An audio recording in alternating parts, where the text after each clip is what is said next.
Welcome back, folks, to #AskGSM. I'm Graham GSM Matthews. For November 30th, 2015, we are quickly closing out a great month of November right here on the YouTube channel and just in general. And I'm looking forward to a very much loaded month of December, which should be even better than November, which is saying something. It's been a great month. But on that note, a few announcements before we get started here. First and foremost, my exclusive interview with former WWE and WCW star Bill Goldberg promoting his new upcoming movie Checkpoint is already up on WrestleRant Radio. I teased it last week here in #AskGSM. It's already up on WrestleRant Radio from last Tuesday. It should be up in article form in the next week on Bleacher Report, so be on the lookout for that. So be sure to check out my interview with Goldberg. It's on nextdayWrestling.net. Also, starting tonight at midnight, the polls will be open for the 2015 Year in Review Awards only on Next Era Wrestling, the third consecutive year that I'm doing it. It's going to take into account everything in the year in WWE and NXT as well. I kind of tied in NXT last year, I think. I'm not exactly sure, but this year we're looking at, all the main roster stuff and NXT.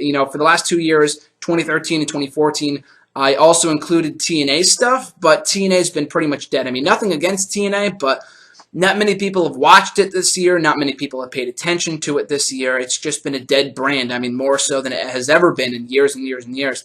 So I'm not going to include TNA in the awards this year, if only just because no one would vote for any of the TNA categories. I can't even think of a match of the year candidate. They had a couple good matches in the first few months of the year, but other than that, they've really been it's been a forgettable year for Impact, from a positive standpoint. But anyway, the polls open tonight, not immediately after Raw, but starting at midnight at 12 a.m. Eastern Time on nextairawrestling.net. Vote for your favorite wrestler of the year, the wrestler of the year, the show of the year, match of the year, WWE Network Program of the year. That's a new category this year. So a lot of great stuff. Be sure to check that out starting tonight at midnight or tomorrow, whatever. The polls will be open until Monday the 28th, I want to say, or maybe the Tuesday at midnight, the 29th, because that's when we're going to be doing the full poll results with at JNapsRingWrap on the Twitter. We're going to be breaking it down for the second consecutive year, all the results and whatnot. And last but not least, before we get started here, be sure to send your questions, of course, for this very video, #AskGSM, every single week. You can tweet me on the Twitter at WrestleRant with the #AskGSM. Find me on Facebook.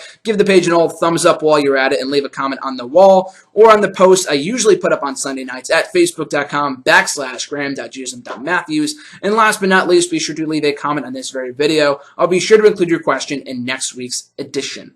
So with that being said, everything out of the way, let's get right down to this week's questions. We got a lot of them too. I don't know if I can go the full hour today. I might be a little bit crunched for time, but we'll have to wait and see. But you guys have a lot of great questions that I do want to answer for you. So first and foremost, from the first KFC from YouTube, should Jay Lethal join WWE? If so, would he be used correctly on the main roster?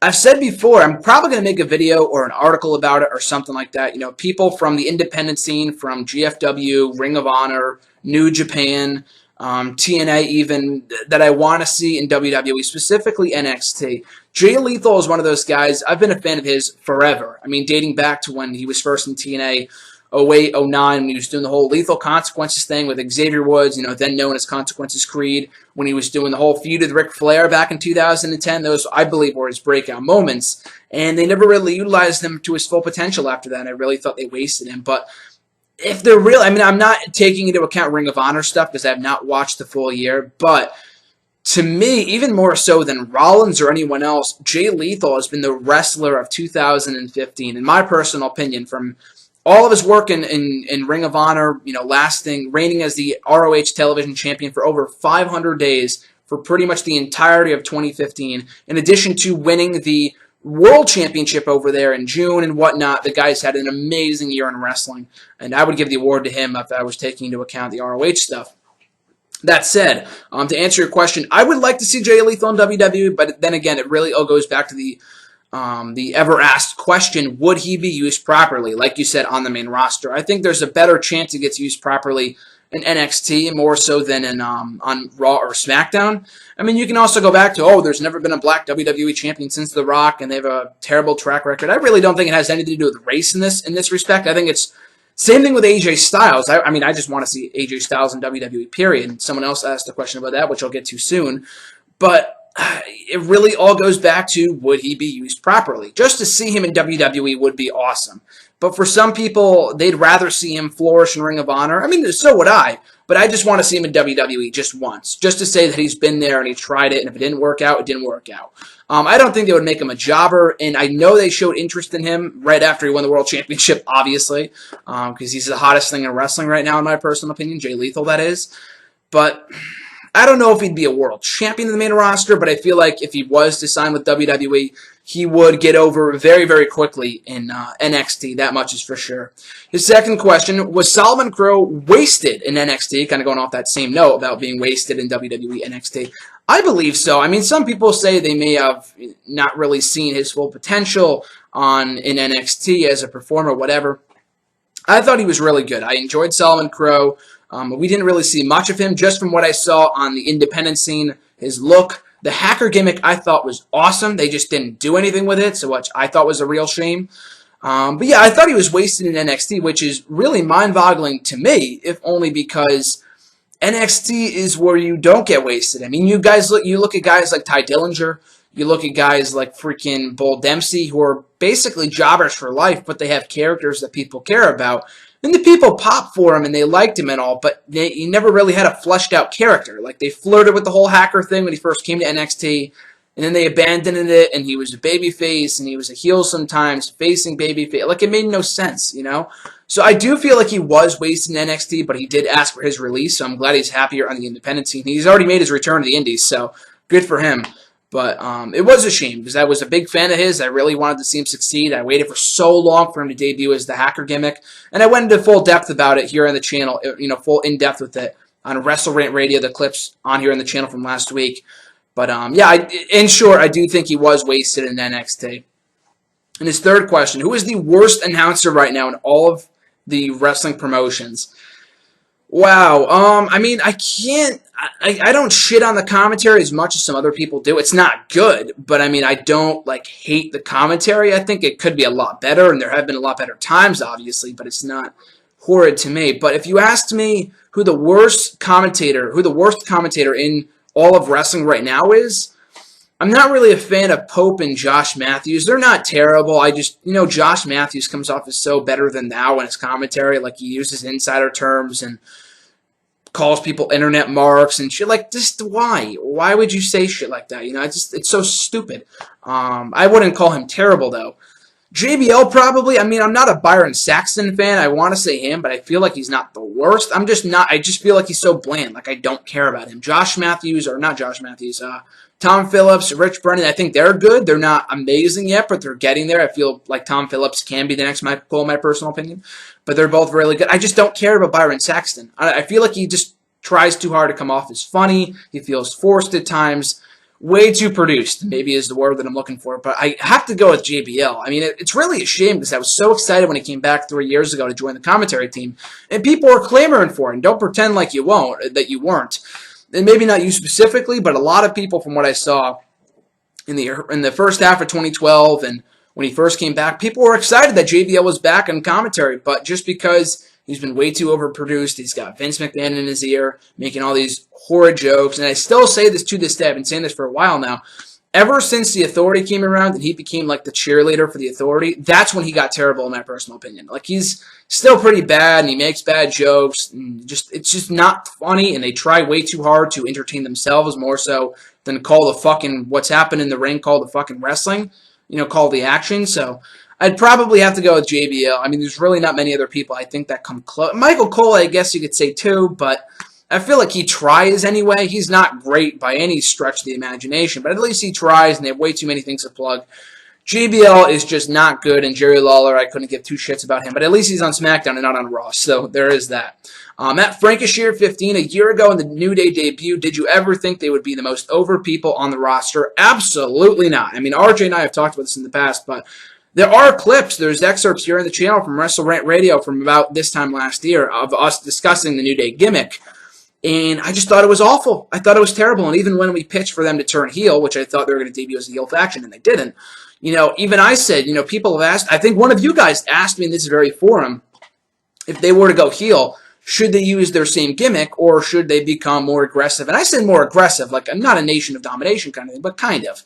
You know, I just didn't think that in the gimmick that they currently have, they would ever get over. But in giving them more freedom and just allowing them to just be over-the-top assholes and stuff like that. It's hilarious, and it's made them, like you said, the most overact on the entire roster right now, I would say.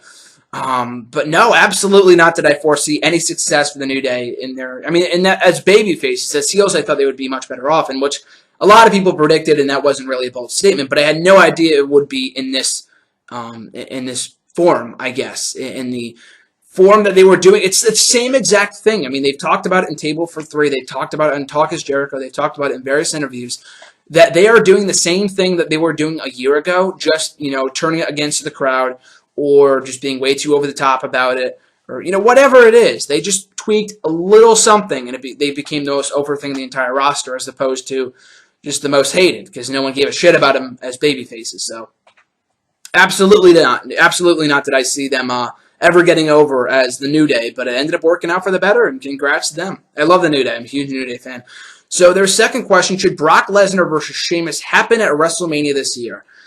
I've pitched that on the show here before, but after someone did the Prince, he's a great, very loyal commentator here on the channel.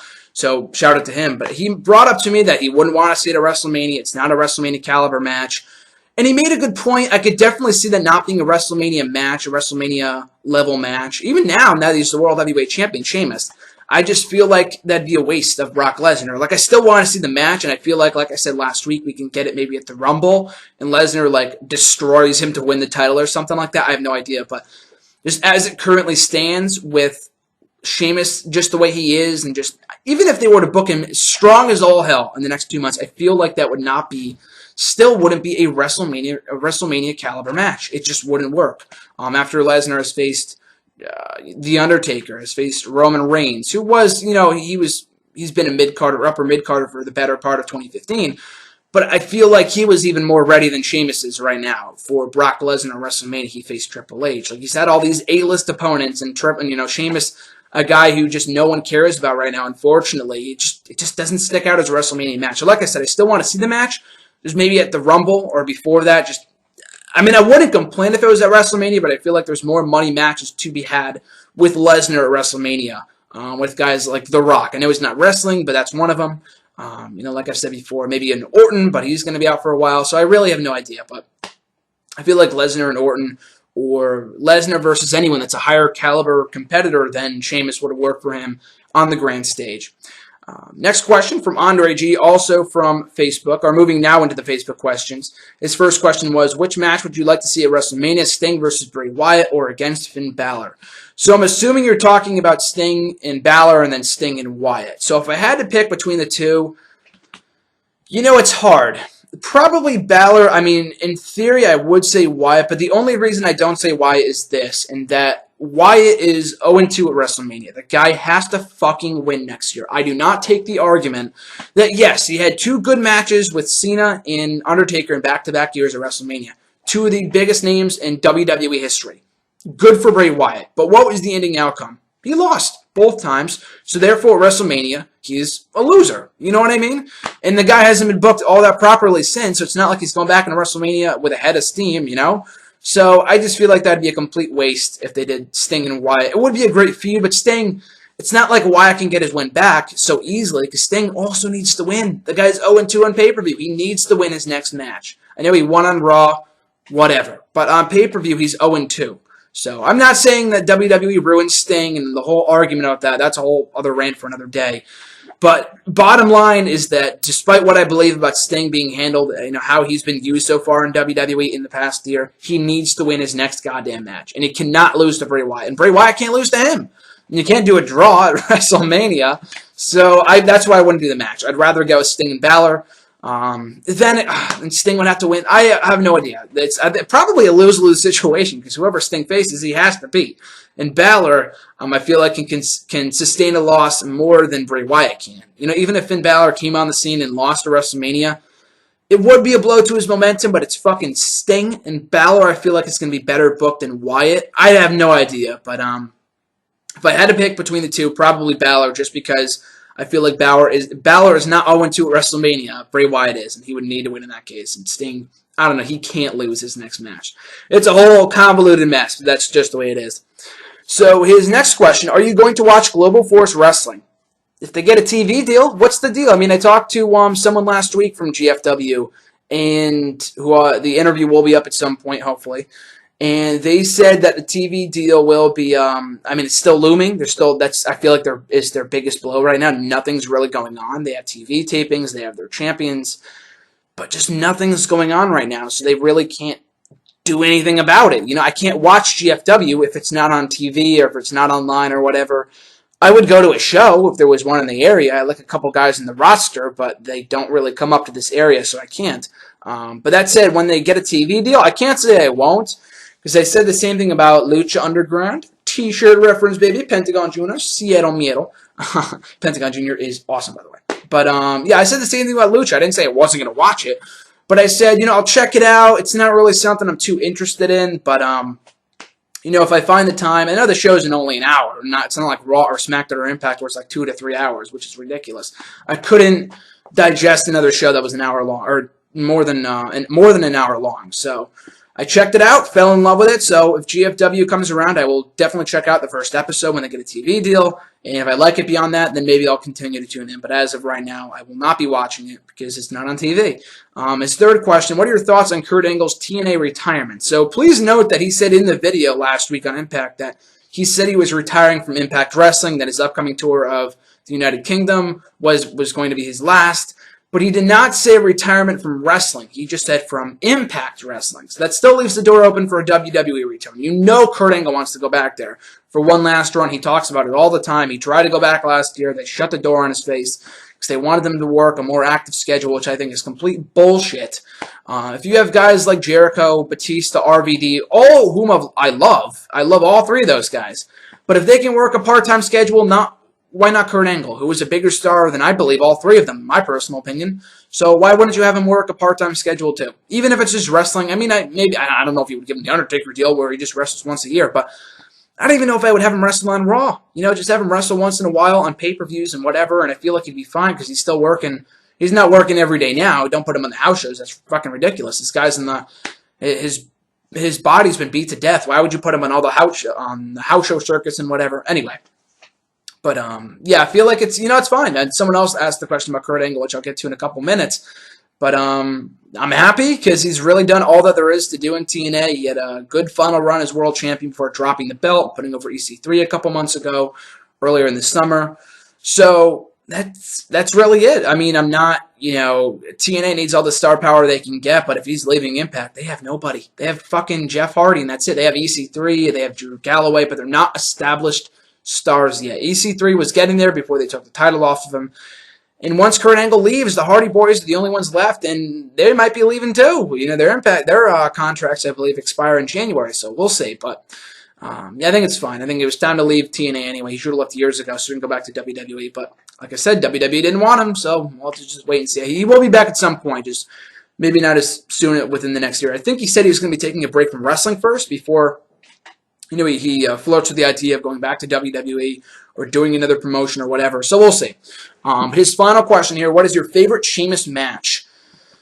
Like I said with Big Show before, probably, I wouldn't call it my top favorite, but one of my favorites, the one that he had with Big Show at Hell in a Cell 2012. I just thought that was a great match. The build was awful, but the match itself I thought was excellent. Probably easily the best match in that entire show. One of the best matches of the year, in my opinion. But not that one. I would say my favorite Sheamus match is the one that he had earlier on that year with Daniel Bryan at Extreme Rules. I'm sure if you asked 10 people, not everyone going to say the same thing. I thought that match was terrific. In Chicago at Extreme Rules, 2 out of 3 count falls. The match we had been waiting for a very long time. We thought we were going to get it in 2011. Didn't get it. We thought we were going to get it at WrestleMania 28. We didn't get it. We finally got it this pay-per-view, and it was awesome. So I would definitely go with my favorite Sheamus match being that match with Daniel Bryan from Extreme Rules 2012. Mark S., also from Facebook. I might try to rush these questions, if only just because I've only gone through like a couple of them so far, and we still have like 2 to 3 more pages of the questions. So I apologize if I don't really go more in depth with your question, just because I'm on a tight schedule today. I got class in an hour, so I apologize. But Mark S. from Facebook. What did you think of Solomon Crowe leaving WWE this week? I thought he had great potential, main roster potential, totally unique, and he reminded me a lot of the Ultimate Warrior with the great energy. What was your opinion of him? I don't know if I'd go so far to say that he was like Ultimate Warrior. I thought the guy was good. I didn't think he was like over the top, a comic book, Ultimate Warrior, not just, Ultimate Warrior mark right here, but I would not call him Ultimate Warrior. But I thought he was good, though. Like I said, very underrated, very underutilized. I won't go much in depth with this because I already talked about it. But I did feel like he was wasted there. And if he's happier on the indie scene, then, God bless him. He's probably making more money, as much money on the indies than he is in NXT. They're not, just because you're signed to WWE to a developmental deal does not mean you're making millions. Not until you make it to the main roster. So, not even then, people are making millions a year. But you know what I mean. The amount of money they're being paid right now in NXT is not tremendous. You know what I mean? It's pretty good, I'm sure, compared to a development and compared to an indie deal. But if he's going to be active on the indies, he's probably going to balance out, I'm sure. But anyway, yeah, I thought he was underutilized in NXT and totally wasted, but happy for him for being happy on the independent scene. The second question, what was your opinion about Brad Maddox leaving WWE? Did you see potential in him? Not really. I mean, I was more bummed about Solomon Crowe than Brad Maddox. I've just never been a fan. Not to say that he's bad, but he wasn't a good commentator on NXT or Main Event, and that was years ago. He was a commentator like in late 2012, 2013, like a while ago. So you got to go back. It's not even on the network. You got to go back on like Hulu Plus and shit, but he wasn't a good commentator. I thought he was just awful as general manager. He never connected with the crowd. He was just a bizarre person. Just wasn't good. I just never cared for Maddox from the beginning. I was not a fan of his. Not to say that he deserved to get fired on Thanksgiving Eve after using cocky pricks in a promo. I mean, that's a poor. They were looking for a reason to get rid of him. Let's be honest here. They were looking for an excuse to fire him. So they used that as the excuse. Otherwise, why wouldn't you be suspended or reprimanded or something before getting fucking fired? You know what I mean? It's so dumb. But anyway, other than that, though, I don't think it's a huge blow because he wasn't doing anything anyway. I thought he was just kind of a waste in the payroll. Not to see anyone out of a job. Not saying I wanted this team to get released, but they weren't doing anything with him anyway, so it wasn't a huge loss for the roster. I'll say that much. His third question, what would be your opinion of this idea that the winner of the Honor the Giant Memorial Battle Royal and the King of the Ring each get an automatic spot in the Money in the Bank match? Good or bad idea? I mean, I wouldn't really. I mean, I could see where that would make sense, and I kind of like it. But then again, the Money in the Bank participants, they don't mean anything. You know what I mean? They just randomly throw people in these matches. They don't have qualifying matches anymore. Sometimes they do in recent years, but other than that, more often than not, they just throw people in the ladder match. It means nothing to be able to participate in one. To win one isn't a whole other thing, of course. But to participate in it isn't a huge honor. It's not like an all-star list. I mean, like in 2013, we had one of those all-star ladder matches. But other than that, every other year has been a bunch of schmucks who WWE has nothing going for any of them. They just throw them in one ladder match. Jericho talked about it in his book, which I'm now reading now, which is awesome read, by the way. But he talked about how, and it's pretty evident, that they just basically have no direction for you, so they throw you in the Money in the Bank ladder match. It's kind of a waste. But anyway, yeah, I don't think, winning the Honor the Giant Memorial Battle Royal, there should be a prize for it. Like with King of the Ring back in 2002, I know, when you won the tournament, like Lesnar did, he went on to get a title shot at SummerSlam. Something like that I would love to see. Getting a spot in the MITB ladder match doesn't mean anything because people get thrown in there anyway, so it doesn't really, it's not a huge, like, why would I want to win this if I end up in that, match anyway? It's like the Rumble match. A bunch of schmucks are in there anyway, so I like it in theory, but overall, though, I feel like it's not really prestigious to end up in that match unless you win, of course.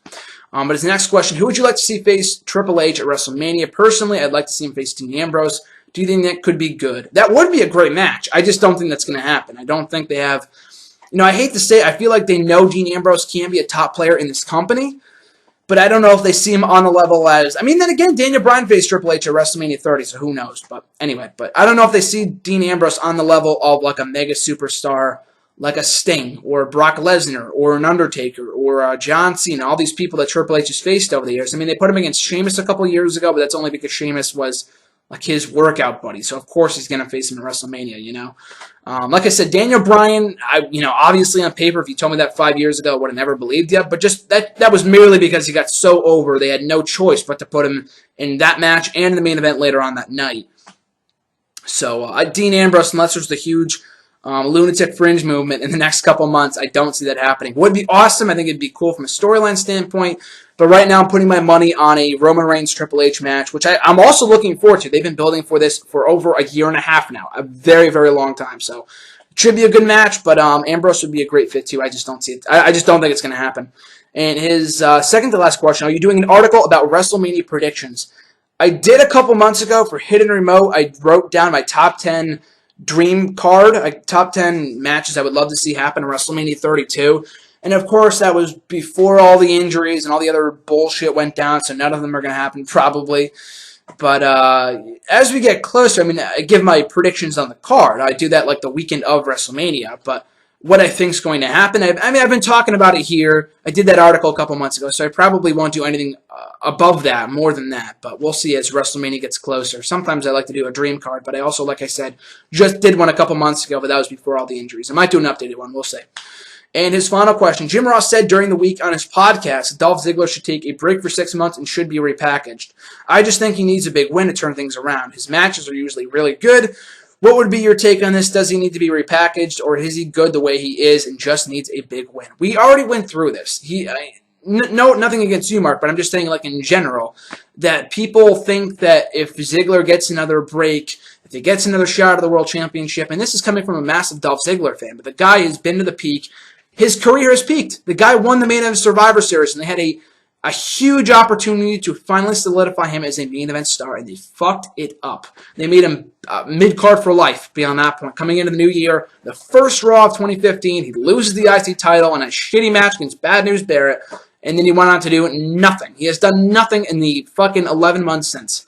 So, no. I feel like even if he was to get a big win, like I said, what does it mean by this point? People stop taking him seriously. People no longer see Ziggler as a main event caliber performer. People still care about him, and like you said, his matches are still great, but I feel like he's gotten to a point where people just do not see him at that level because WWE has conditioned us to know, to think that he is a mid-carder for life, in which he should be a lot more than that, but he got a lot of big wins. He won the World Championship, and when he came back from injury, they did not put him back in that spot, even though he was over as all hell. He won the Survivor Series main event. Like you said, he got a big win, but they fucked it up. So I'm pretty much beyond Ziggler getting a main event push. He's been here for like 10 years. I love Dolph Ziggler. Like I said, I would be happy if he got back in the main event picture, but by this point, I'm just believing that until his contract runs up in the next 2 years or whatever, and when he said he's going to retire from wrestling in 2017 or whatever it is, that they're not going to do anything with him. He's just going to be a mid-carder guy to put other people over, like a Tyler Breeze or a Rusev or whoever. I just don't see him getting back to main event. It's unfortunate. Even just taking a break. The guy was off TV for like 2 months, a couple months ago when he went to go film that movie. And when he came back, same old. Got put in the feud with Rusev. Nothing happened. So, no, I don't think time off or... I mean, if he turned heel, maybe, but even then, I just don't think they're ever going to do anything with him at this point. I feel like all hope is lost for the most part of him ever getting back to, world title contention level. Anything's possible. I just don't, based off his booking, I just don't see it happening. Caleb K's got a couple questions here. First one being, other than AJ Styles, who I think is an obvious choice, who would you like to see in WWE who has not been in either WWE or NXT yet?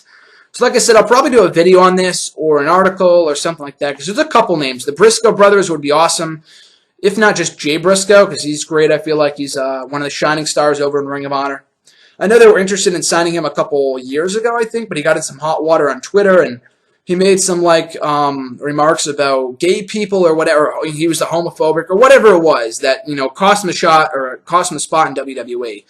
And they had more interest earlier this year, but they turned it down because they re-signed with Ring of Honor. I don't know. But he's another guy I'd love to see in WWE. Bobby Roode, I've said time and time and time again, he's a guy who was the complete package. I know he's like almost 40 years old, but so is almost James Storm, and he's showed up in NXT a few times.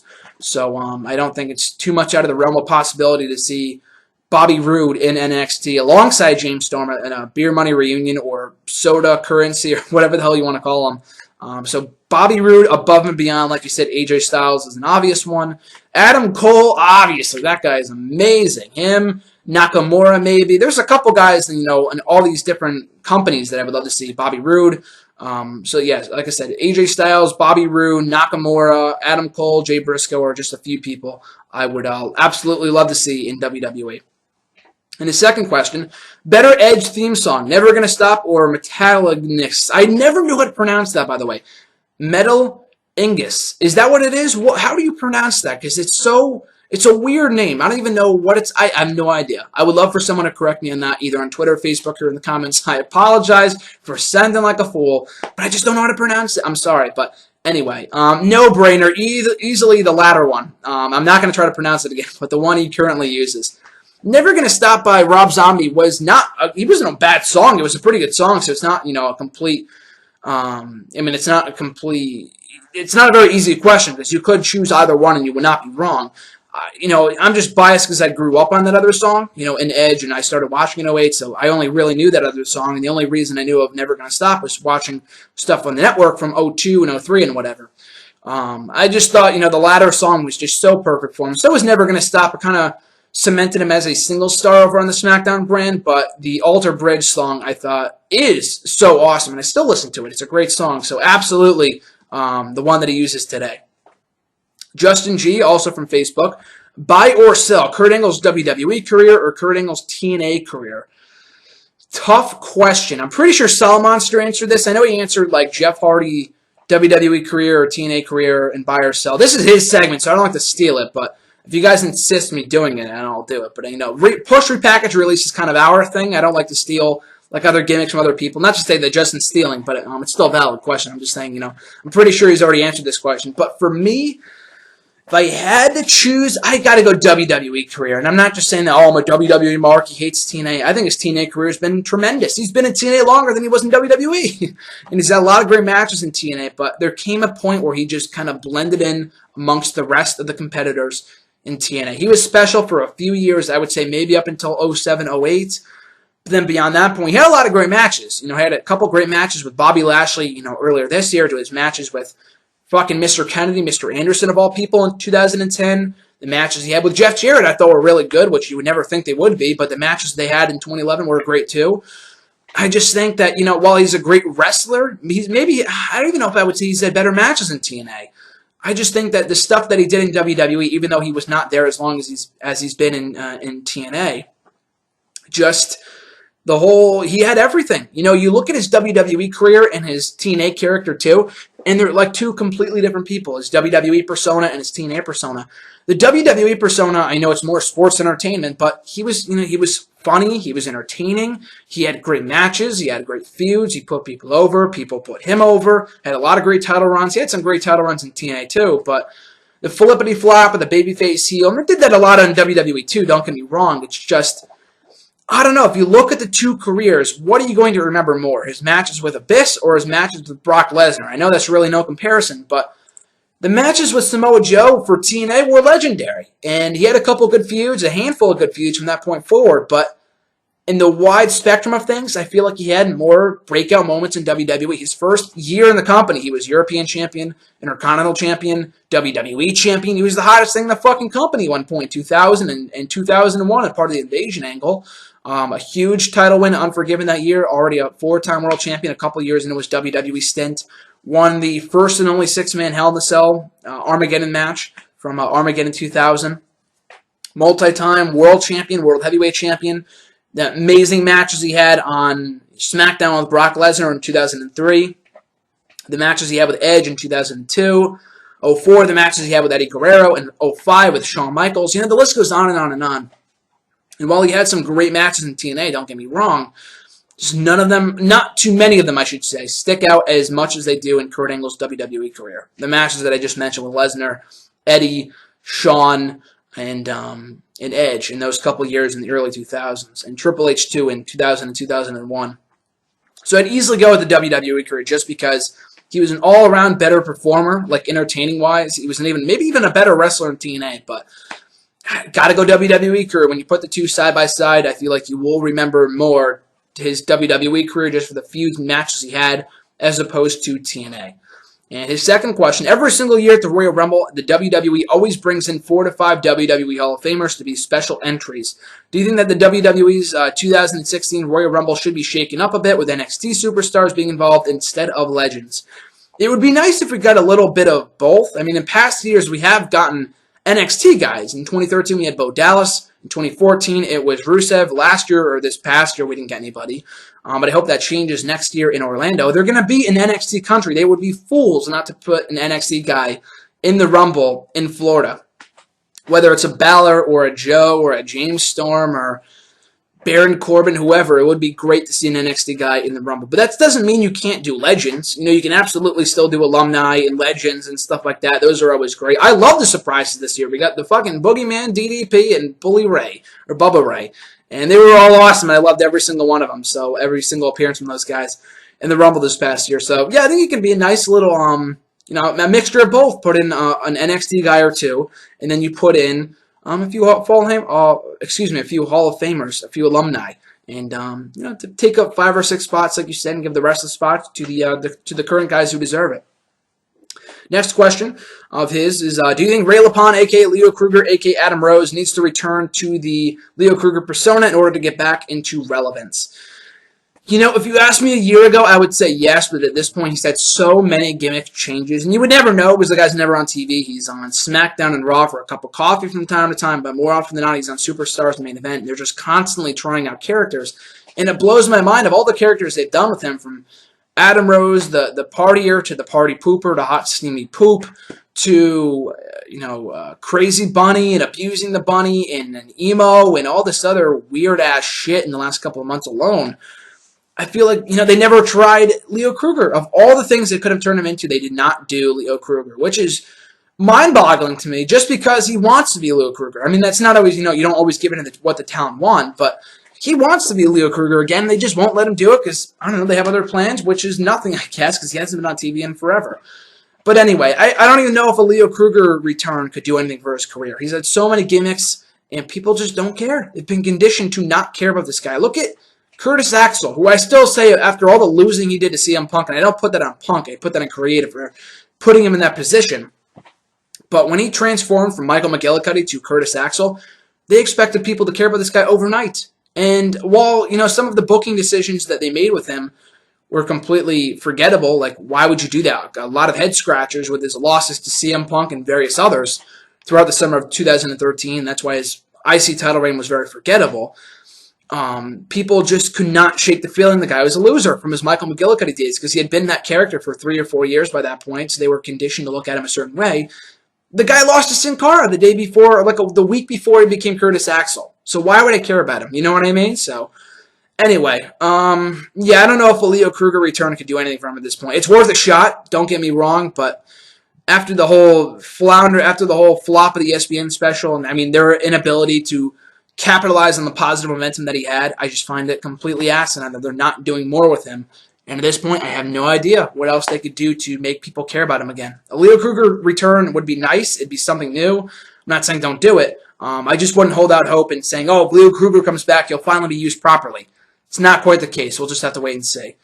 And his next question here, push, job, or release. Kurt Angle, Shawn Michaels, or Bret Hart, putting you on the spot here. There's not a right answer, I guess. When you have 3 of the greatest of all time and you say push one, job one, and then release one. Excuse me. I'd push Shawn Michaels, job Kurt Angle, and then release Bret Hart. Just there's really no rationale between any of them because they're all the same. And Shawn Michaels, just because I personally say he's the greatest performer of all time, and that's why I would push him. And then Kurt Angle is more of the sports entertainer than Bret Hart wasn't. So that's why I would just job him out, but he'd still be entertaining. Bret Hart, if you jobbed him out and you can have a great match, then whoop-de-doo. At least Kurt Angle would be entertaining. Bret Hart's entertaining too, and I feel like Kurt Angle was more of an entertainer than Bret Hart was. So yeah, I'd go with Angle in the jobber role, release Bret Hart. I just hate saying that. It just kills me to say that. And then push Shawn Michaels. Moving in now into the Twitter questions. These 2 questions from @MondySBonda. If I mispronounce that, as they always do, I apologize. So just make sure to scold me on the Twitter if I did. But they sent these 2 questions in last week. How would you book the return of Seth Rollins being the first one? I'm not going to go into any elaborate plan. I know What Culture did one of these videos, how to book Seth Rollins' return before the whole tournament played out the way it did. And they had a great video. Adam from What Culture is awesome, and he had a great video about it a couple weeks ago. So I won't go that in depth, but I would just say, if he's going to be back in 6 to 9 months and he's back in time for the SummerSlam pay-per-view in August, which I probably will be at again, hopefully, fingers crossed. But he comes back the night after Battleground, and he confronts the then champion. At that point, whether it be Roman Reigns or Dean Ambrose, and they do a match at SummerSlam, and over the next several months, you have the Authority drop hints that Seth Rollins is gone, he was the weak link, why do you have to get hurt, blah, blah, blah. And then you do the title match at SummerSlam, you have Triple H screw him over, and you can do Rollins and Triple H from that point for Survivor Series or Royal Rumble, WrestleMania, even whatever. So that's how I would do it. Just keep it simple. I'm sure they're going to fuck it up somehow, but I would just keep it a surprise. I wouldn't even, if they want to do like a Road to Recovery thing for Rollins, that'd be awesome too.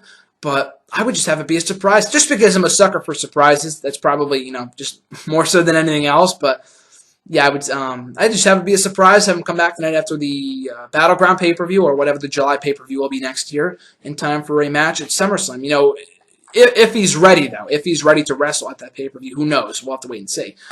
Only time will tell. And their second question, what would be the dream match that you think will save next year's WrestleMania from flopping? Wow, that's a good question. I mean, I would say Taker and Sting, but still a lot of people just do not want to see that. It's a very polarizing match choice, I've noticed. Either a lot of people want to see it or a lot of people do not want to see it. It goes both ways. A lot of people are not. There's nobody that is content with Taker Sting. It's either I would love to see it or I just don't care to see it at all. I'm on the side that I would love to see it. But anyway, a dream match, and are we considering like the people that won't be there, which someone else asked about, which I'll get to in a couple minutes? Like, are we talking like Rock and, I don't know, fucking Triple H, here? But I know The Rock probably won't be wrestling because his agent won't let him compete because he has a movie coming up or whatever the deal is. So are we taking that in consideration? Like, I have no idea what you're talking about here. You said dream match. So by dream match, it's something that could be something completely unrealistic, but it would be awesome because it's a dream match. So, a dream match that could save next year's WrestleMania from flopping, like I said, Triple H and Rock. I don't know if it's a dream match, but it'd be a big money match. Taker and Sting, I'd say. Taker and John Cena, which has been rumored. Those are probably the top three match choices. I know Rock likely won't be around. Sting might still be hurt, so who knows? And I heard there aren't any plans to have Sting appear at the event anyway, which is, again, fucking asinine considering they've already wasted him enough. Why would you not have him at WrestleMania, especially in Texas of all places? But anyway, any one of those matches, I guess. I can't really think of any other quote-unquote dream matches that could save next year's WrestleMania that are, I guess, somewhat realistic. At Sean Markistic, his question was, who would you want to see beat Sheamus for the title? Like I said, Brock Lesnar at the Royal Rumble is the way that I would book it and keep the belt going on Lesnar going into WrestleMania. I think the biggest thing with Lesnar last year in his run as champion was that he held the belt from SummerSlam to WrestleMania, as he should have. I know we can never really do that again. I'm not saying he should have dropped the belt, but he wasn't on TV for the better part of the latter half of 2014. So, at least if he won the title at the Rumble, then he's going to be making more appearances anyway. He's going to be appearing more on Raw and whatever. And it wouldn't be as big of a gap without a champion, if that makes sense. So I would either have it be Brock Lesnar. It could very well be Roman Reigns at the Rumble and have him going to WrestleMania as champion. I really hope not. So yeah, either Lesnar, Roman, Dean would be awesome. I don't see that happening, but Dean would be great. So probably Roman or Brock come TLC or the Royal Rumble pay-per-view in January. And the second question, push repackage release Kevin Owens, Dean Ambrose, and Cesaro. I feel like I've done this one before, or at least something close to it, but I would push Owens, repackage Ambrose, and release Cesaro. Again, there's no real right answer here because they're all awesome. I want to push them all. I would push Owens because I feel like he does have the complete package. He is one of WWE's sole stars right now in the main roster, so I would push him towards the main event scene. Repackage Ambrose into maybe a lunatic fringe, more of in a heel way anyway. That might be what's holding him back right now as a babyface mid-card. He's over as all hell. But maybe if they turn him heel, maybe not right now. Anyway, but I feel like he could be a big money heel. So if they repackage him to kind of reflect that, then I'd be happy with it. And then release Cesaro because of those three, I feel like he has the smallest chance of becoming a world champion in this company because they've just started and stopped pushing. More of a chance than Dolph Ziggler, but not as much of a chance as an Owens or an Ambrose, I would say. At SwagZio, 2 questions here. First one being, what is your favorite tables match? Whew. Man, when you asked that, I was like literally at a loss for words. Because I have no idea. I don't really have a favorite tables match. I never really thought about that before. I'm just not a tables match fan. One that came to mind was the one between Orton and Barrett from the 2011 TLC pay-per-view. It wasn't a great match, but I thought it was pretty good. That's honestly the only one that comes to mind. I'm sure there's other ones from like earlier on in mid-2000s or whatever, but the ones that I can think of, probably Orton and Barrett from 2011 TLC. And the second question, should Jack Swagger align with Alberto Del Rio and Zeb Coulter? I guess, but again, I don't really give a shit at this point. I don't care about the feud. It could be a good wrestling match, but we've seen it before. The whole Mexican-America thing is just so stupid. I'm just not a fan of it. So even if they put Swagger with them and have them be a tag team, it'd be better than having Del Rio as U.S. champion. I'd rather put that belt on someone who I care about. I do not care about Del Rio at this point. He's been back for a month. I didn't care about him the next night when he came back. So anyway, you could put them together. I just don't care either way. Just do something better with the guy other than fucking Mexican America. I just don't give a shit about it. So, should he align with him? I guess. I honestly don't really care. At Reborn Again, are the Dudley Boys doomed to be jobbers after such a hot return after SummerSlam? I wouldn't say they're jobbers. I know they've been losing quite a bit just because I feel like they're putting people over. It's not like they're the Matadors, and they're on TV pretty consistently, and they're just not in the title picture right now. And they're probably going to be put in the feud of the Wyatt family, which is cool. So, like I said last week, predicted it, and they did. I mean, it's not a huge, bold statement because there's not many tag teams they could be feuding with right now, but I want to see that match, Wyatt family and the Dudley Boys. But, I mean, they could be using them a bit better, but as it stands right now, they're back to put people over. They're back for one more title run, which I still say should happen at WrestleMania 32 in Texas on their 20th anniversary. So I'd wait until then to do it. But in the meantime, I wouldn't say they're jobbers. I just feel like they're doing what they came back to do and to put over the tag team division and the talent of tomorrow. The second question, will Roman Reigns fail as the next big guy with how he's currently being pushed? It's still too early to tell. You know, he's had his pushes in the last year, and they've kind of force-fed him down our throats. And we'll see. We'll see how the crowd reacts to him come the Royal Rumble, come WrestleMania, and whatever else. And we'll see if the reaction to him changes. So I don't think he will fail. I think they're going to find a way, no matter what it takes, to make him the next big babyface in this company. No matter what it takes, they're just hell-bent on making him the next top face in this company. So I don't think he'll fail in that respect. It might take longer than expected, but he will get there eventually, I feel like. He has the potential. It's just on his booking and his progress in the ring and on the mic. I think turning heel first could help solve that. Which someone else asked about, and I'll get to that shortly. But anyway, and his third question, Vince isn't worried about the ratings. Do you think it's either stubbornness or believing in his own hype? Maybe a little bit of both. I just think, credit to @JamieLeeMack. He pointed this out on Twitter. I thought it was a great point. As long as USA Network is happy with the numbers, as long as they have a home on the USA Network and they're not bitching to them about... I mean, Vince cares about the ratings. I mean, you said he's not worried about the ratings. I'm sure he is, but that's what they base everything off of, is the ratings. If the ratings, if we go down a point in the ratings and they're going to do something drastic the next week, not so much anymore because the ratings are so shitty right now that they have no choice but to they just keep on producing the same content, But anyway... yeah, I think it might be a little bit of both, and just the fact that he's just, I don't know, like I said, as Jamie Lee Mack said on the Twitter last week, that as long as they have a home on USA Network, and I don't think USA is going to cancel them. A lot of people have said that. I don't think they're going to cancel them. But as long as USA Network continues to supply a home and they do better numbers than any other show on their network, they're not going to be as mad about it. So that kind of puts WWE in a position where they can kind of get away with having low numbers. They definitely care about the numbers because that's what they base everything off of, like I said, but they're not freaking out like the end of the world is coming because they still have a home at the end of the day. They're not worried about USA canceling them because they have more viewership than any other show they currently have on their network. At E13A, his question was, do you think Roman Reigns would be more well-liked if, 1, he never talked, and 2, creative didn't overdo his upside? Absolutely. I still feel like as a heel, and we talked about this on Twitter, I just feel like as a heel that he could have a mouthpiece. He could still cut shitty promos. I'm just saying in theory he would not need to cut promos as a heel, at least a lot less so than as a babyface, given his character. But as a heel, if you give him a mouthpiece and Heyman, he would not need to talk as much. And like you said, creative didn't overdo his upside. If creative didn't shove him down our throats, yes, he's good in the ring. He's got a great look, but they keep on emphasizing that. They keep on overdoing. Not to say don't focus on your strengths, because you absolutely should, but you also at the same time should work on your weaknesses. And they're not doing that with Roman Reigns. They're not having him get better at promos. He's gotten a little bit better in the last 7 or 8 months since that awful Jack and the Beanstalk promo, which was one of the worst promos I have ever heard. They just don't focus enough on making him better. And the time with in the upper mid card with Bray Wyatt was good, but I don't know. I just don't know what they need to do. I think a heel turn first would go a long way in making people buy into him or invest in him or just kind of warming him up to the crowd before they make him the next big guy, like The Rock. I'm not saying give him The Rock like push, but he is not The Rock. But if they turn him heel first and test the waters with that before turning him back into a babyface, I feel like that could do wonders a lot more than just sticking him as a babyface and forcing people to like him. That's not going to work, especially nowadays. His second question, what seems like the strongest year ever in pro wrestling? That is a very good question. To me, I have always said, and again, maybe I'm biased because I just love this year in wrestling, but 2002, just a lot of stuff going on.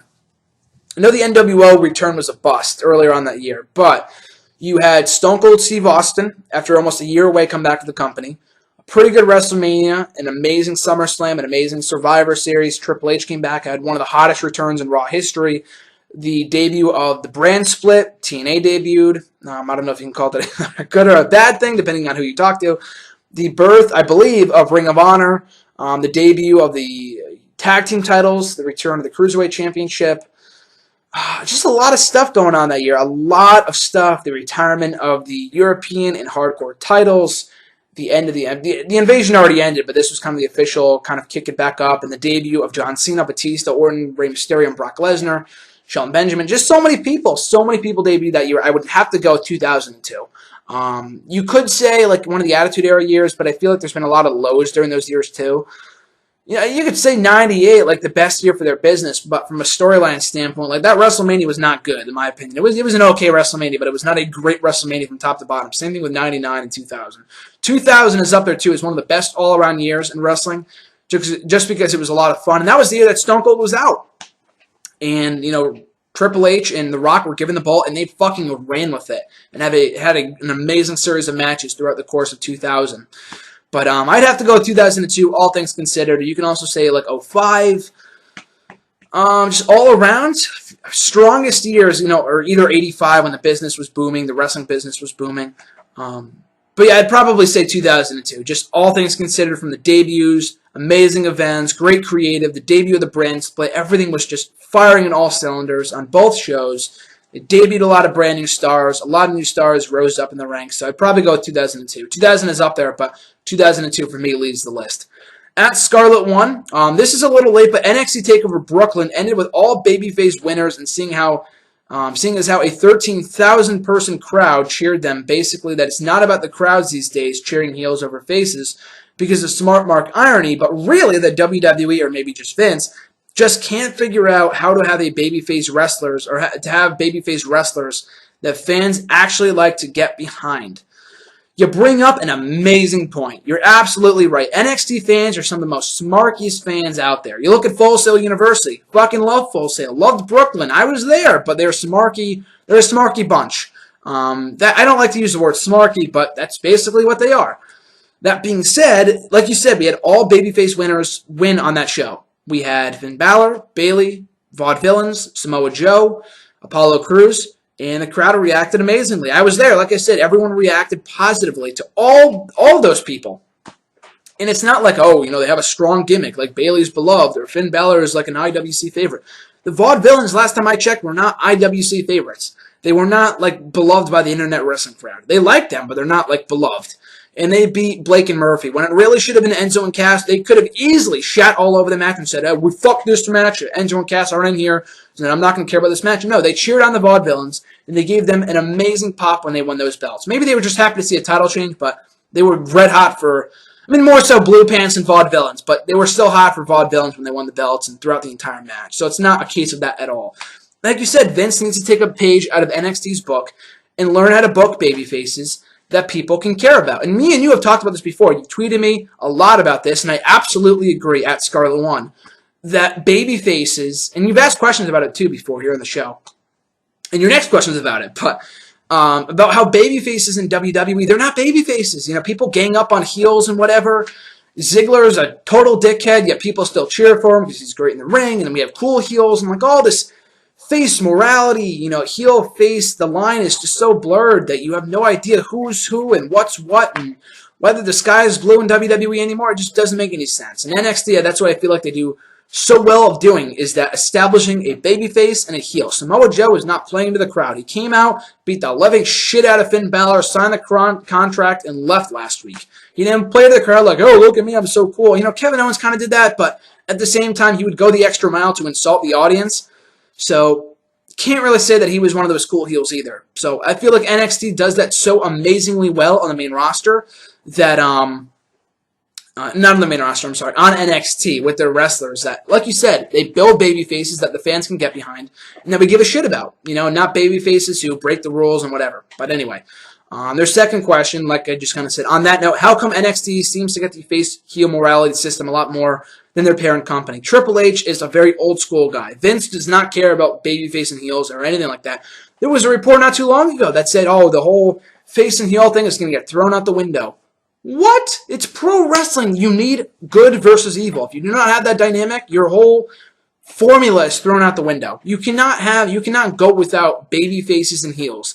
You can have tweeners, I guess. That's fine, but you can't throw out faces and heels. No one's going to give a shit about anybody, you know? So NXT, I feel like they're very old school in that sense, and that's why they just do everything, not everything right. I mean, they wasted Sullivan Crowe, but they get something like that right because Triple H knows what he's doing down there, and I just don't get the feeling that Vince is on the main roster. A couple last questions here. Their third question. Do you think someone else could have united the WWE and World Heavyweight Championships back in 2013 over Randy Orton, and who would it have been? Like I said in my Survivor Series review, I just didn't get excited about a Cena-Orton rematch the millionth time, especially in the biggest match in history. They really rushed that. I guess you could say they did the same thing in 2001 with the WCW and WWE titles when they did the whole unification there. But in 2013, they had like a 3-week build. I didn't care about it. I didn't care about Orton. I didn't care about John Cena. The match was good, but it wasn't amazing. It didn't really feel like a special moment considering the two biggest titles in WWE history are being unified. Excuse me. And just, it didn't really capture that same magic. So, what I would have done was I would have not done it at TLC. I would have done it at WrestleMania. At WrestleMania 30. Not with those two, but I would have put the WWE title back on Bryan before WrestleMania, kind of taking away from his big moment. But he had his moment at SummerSlam, so whatever. And you could do Cena and Bryan the rematch at WrestleMania, and Bryan gets another win over John Cena and unifies the two belts. So, I mean, Orton wasn't a terrible choice. It could have had a lot of other people do it, but that would have been far worse. But I just didn't care, you know. But anyway, I would have had to be either Daniel Bryan or Punk and have Punk win the WWE title at Survivor Series for Orton instead of Big Show. Why they went with that match, I'll never have an idea of why, because that match was awful and one of my least favorite matches of all time. But I'd do Punk and Bryan at WrestleMania for both belts, and that's how I would unify it and have either Punk or Bryan win. Orton was, like I said, was not a terrible choice, but there were a lot more people that I would have put in that position over Randy Orton. So closing it out here, first question, Matt and Marachi, how would you rebook WrestleMania 29 in order to get CM Punk in the main event, something I thought he earned? I absolutely agree. He should have been in that main event that year. You can have it either be, man. I mean, I would have done Lesnar and Taker that year and had Taker win, but instead of doing Triple H and Brock again, it wasn't a bad match, but just why would you do a rematch? It was not necessary. So I would have done the triple threat with Rock, Cena, and Punk, Taker, Lesnar. Triple H would not even need to be on the card. The guy retired at SummerSlam. Why would he come back? So, and the rest of the card was awful, and I think I rebooked. No, I rebooked 25, and I'll be making that in an article at some point. But yeah, either the triple threat, and even Punk said on the podcast last year, you can make it elimination, have Punk get eliminated in the first 5 minutes, but wasn't as marketable as twice in a lifetime with Rock and Cena too, whatever. But either that, or I would have done Rock and Cena again, don't kill me, but just not over the title. I would have done it with Cena costing Rock the belt at like Fastlane or at the Royal Rumble or whatever. And you do that match at WrestleMania, not in the main event this time. And in the main event you do Punk. No, I'm sorry. Punk doesn't lose the belt is what I would do. And I would keep the belt on Punk going into WrestleMania. And you have him do the 500-day reign as WWE Champion, faces Undertaker. Taker beats him for the belt, retires as champion the next night on Raw. Punk's reign ends at 500 days. It would have been amazing. So, or you have Punk break the streak, whatever, because they broke it the next year anyway. So, that's the way that I would have done it. I would have made it Punk and Taker for the belt versus the streak. I feel like the match could have been a lot more compelling that way. It was still good, but I feel like the feud could have been a lot better if it was the streak versus the streak. You know, the title streak versus the WrestleMania streak. And then do Rock and Cena still, but just not over the title and not in the main event. And just make it over personal animosity again. I just feel like that match did not need the championship. My opinion, though. At Dickadabas, I know it's sabotaged backwards, but his question was, WrestleMania is shaping up to be the weakest in years. Do you see any other outside star other than Batista being viable at WrestleMania? I don't even know if Batista is going to be viable. You know, I've heard he's going to be filming Guardians of the Galaxy 2 come next winter, so he might not even be a possibility either. I mean, I would love to see it. I don't know. From what I've been hearing, same thing with Rock. I feel like he's not going to be there. Sting's still hurt. other than the obvious suspects like Undertaker and Brock Lesnar, Goldberg, when I talked to him last week, he was pretty hell-bent on not being there at WrestleMania. I don't feel like he's keeping it a secret either. I just don't think he wants to be wrestling anymore, especially for them. So, unless the money's right, I just don't see that happening. But Goldberg's, I still say, is a no, too. Batista, like you said, is probably the closest thing. Other than that, Stone Cold's not wrestling. You know that for a fact. So, I honestly have no idea. I don't know. But like you said, with everyone being out, WrestleMania could be pretty weak. And that's what I thought about 30 and 31. They both superseded my expectations to my favorite WrestleManias of all time. So who knows? We'll have to wait and see. But yeah, we'll see what stars show up. I just don't think Goldberg will be one of them, based off his tone of voice when I talked to him last week. Just doesn't care about wrestling now, which is fine, at least as much as he used to, but I just don't see him being there. Batista is probably the closest thing, like you said. Then we get to our last question at RJ_Marso from Twitter, my brother from WrestleRant Radio. He turned 22 a couple weeks ago, so happy birthday to him once again. And his question was, is it just me, or is the main event picture a joke? Rusev, Barrett, and Sheamus were just a joke and are now main eventing Raw. I don't know if I'd go far as to say it's a joke, but I can absolutely agree in the fact that Rusev, Barrett, and Sheamus were all treated like complete shit this year. And that it's a great faction in theory to put these guys together. They have great chemistry. But in the main event scene, it just doesn't work. They are no threat to Roman Reigns. They're no threat to freaking Zack Ryder because these guys have been losing all year round. So I definitely agree that putting them in the main event doesn't make any sense right now because they've been booked like losers for months. Unless they start to rebuild them in a positive way to help them get momentum, then maybe they might have a shot. But as it stands right now, like you said, they were just jobbing, and now they're in the main event. It is kind of a joke, so I do agree with you there. But that is #AskGSM for this week. Thank you, as always, for sending in your great questions. You can continue to send in your questions on the Twitter. Tweet me at WrestleRant with the #AskGSM. You can find me on the Facebook. Leave a comment on the wall or in the post I usually put up on Sunday nights at facebook.com/gram.gsm.matthews, or on this very video. Be sure to include your comment and question. I'll be sure to put it in next week's edition. So as always, guys, be sure to like, comment, share, and subscribe. Have a great rest of your week. And next week is the go-home show, believe it or not, for TLC, which I will be at. So if you want me to answer anything TLC related, who do you think is going to win or whatever, be sure to do it in next week's episode. And that's it. We're closing out the month of November on a high note. Looking forward to Raw tonight. I know I shouldn't be, but I'm always excited for wrestling nevertheless. Have a great rest of your Monday week, folks. Enjoy the rest of 2015. We got a freaking month left. Participate in the polls on nextairwrestling.net for the end of year in review awards, at nextairwrestling.net for NXT and the WWE main roster. It's going to be big. So have a great one, guys. I'm Graham Matthews, and I'll catch you folks down the road.